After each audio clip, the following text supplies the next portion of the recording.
ઉકળતા પાણીમાં ચણાનો લોટ નાખીને બનાવો આ recipe. Hello friends, welcome to Kitchen Art. દાળ ભાત શાક રોટલીની પણ જરૂર નહીં પડશે જ્યારે તમે આ રીતે રેસીપી બનાવશો। આમ તો આ રેસીપી બનાવ્યા પછી રોટલી ઓછી પડશે, પણ જેને રોટલી નથી ખાવી તે રોટલી વગર પણ આ રેસીપી એન્જોય કરી શકે છે, એટલી ટેસ્ટી બને છે।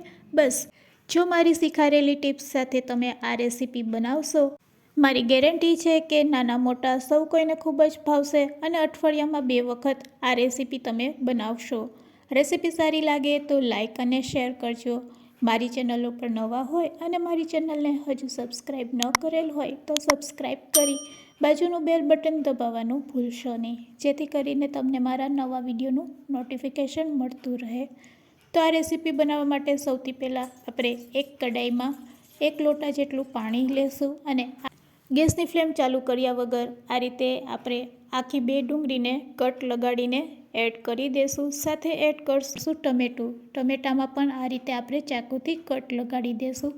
3 થી 4 કરી લસણ એડ કરી દઈશું અને કોથમીરના થોડાક દાળખા પણ એડ કરી દઈશું।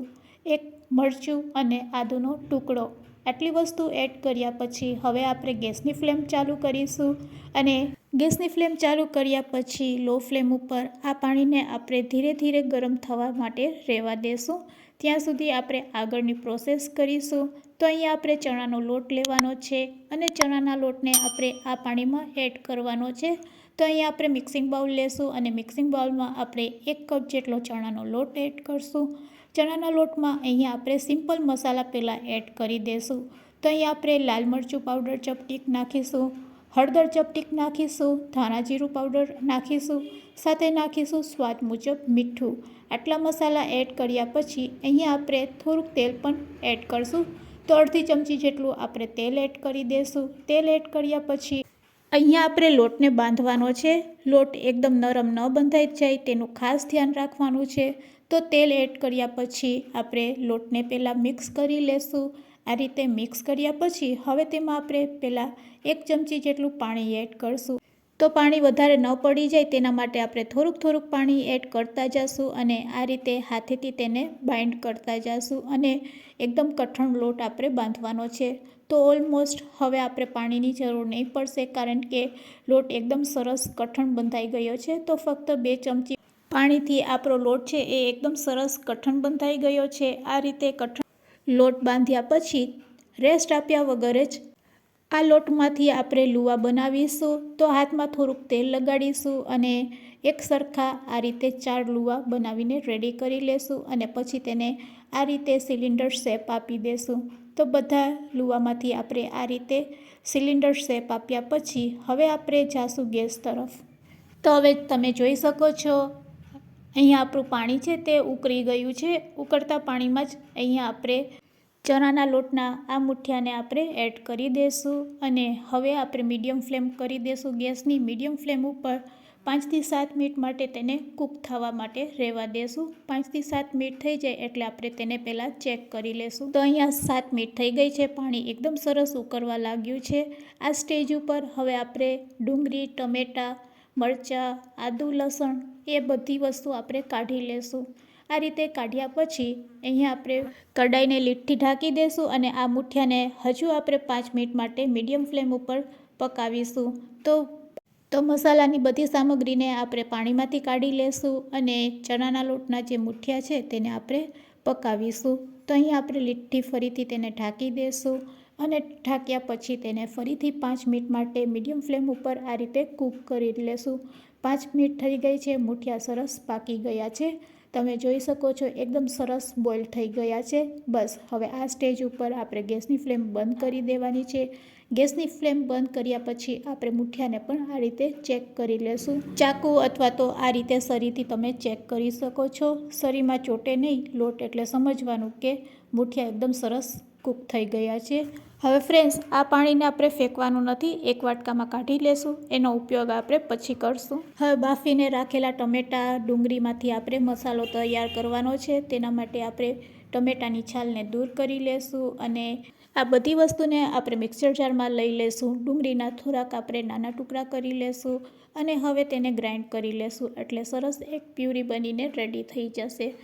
તો ફ્રેન્ડ્સ, અહીંયા આપણે ચણાના લોટના જે મુઠિયા બનાવેલા છે તે પણ સરસ ઠંડા થઈ ગયા છે. તેને ચાકુથી આપણે કટ કરી લેશું. તો તમે જોઈ શકો છો ખૂબ જ સહેલાઈથી આપણા મુઠિયા છે તે કટ થઈ જાય છે. તો ફ્રેન્ડ્સ, આ રીતે તમે ગટ્ટાની સબ્જી ન બનાવેલી હોય તો એકવાર જરૂરથી ટ્રાય કરજો. તો હવે આપણે ગેસ તરફ જાશું. કઢાઈમાં 2 ચમચી જેટલું તેલ લેશું. તેલ સારું એવું ગરમ થાય એટલે તેમાં રાઈ, જીરું અને હિંગ એડ કરશું. રાઈ, જીરું, હિંગ સરસ કકડી જાય એટલે તેમાં બનાવેલી પેસ્ટ છે તે એડ કરી દેશું. આ રીતે પેસ્ટ એડ કર્યા પછી અહીંયા આપણે ગેસની ફ્લેમ લો કરી દેશું અને લો ફ્લેમ ઉપર જ તેને આ રીતે તેલ સાથે સાતરી લેશું. આ રીતે તેલ સાથે સાતરવાથી પ્યુરી છે તે એકદમ ઘટ થઈ જશે. તેમાં આપણે થોડુંક પાણી એડ કરશું અને હવે રૂટિંગ મસાલા એડ કરી દઈશું. ધાણા જીરું પાવડર, હળદર અને લાલ મરચું પાવડર સાથે એડ કરશું મીઠું. અહીંયા મેં કાશ્મીરી લાલ મરચું પાવડર એડ કરેલું છે કારણ કે આપણે જે ગ્રેવી બનાવેલી છે તેમાં લીલું મરચું પણ એડ કરેલું છે. તો એ વાતનું ખાસ ધ્યાન રાખવાનું છે. શાક તીખું ન થઈ જાય તેના માટે કાશ્મીરી લાલ મરચું પાવડર એડ કરી આ રીતે લીડથી ઢાંકીને આપણે મસાલાને પકાવી લેશું. તો મસાલામાંથી આ રીતે તેલ છૂટું પડવા માંડે એટલે અહીંયા આપણે પાણી એડ કરવાનું છે. અહીંયા આપણે નોર્મલ પાણી એડ નથી કરવાનું. બાફીને રાખેલું જે પાણી છે તેનો જ અહીંયા આપણે ઉપયોગ કરવાનો છે. એટલે આ ગ્રેવીનો ટેસ્ટ છે એ 4 ગણો વધી જશે.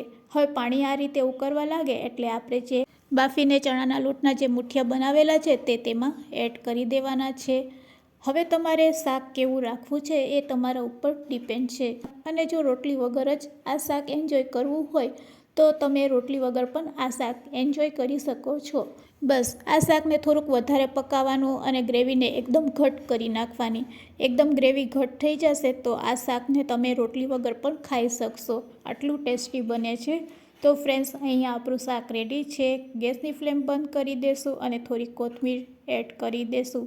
ગરમા ગરમ આ શાકને તમે એન્જોય કરી શકો છો રોટલી સાથે અને રોટલી વગર પણ.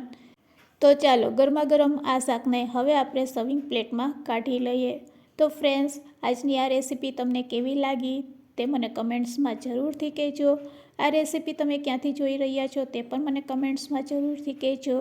મારી ચેનલને હજુ સબસ્ક્રાઈબ ન કરેલ હોય તો સબસ્ક્રાઈબ જરૂરથી કરી લેજો. અને રેસીપી સારી લાગી હોય, એન્ડ સુધી જોઈ હોય તો તમારા ફ્રેન્ડ્સ, મિત્ર અને ગ્રુપમાં શેર કરવાનું ભૂલશો નહીં. Thanks for watching. ફરી મળીશું એક નવી રેસીપી સાથે.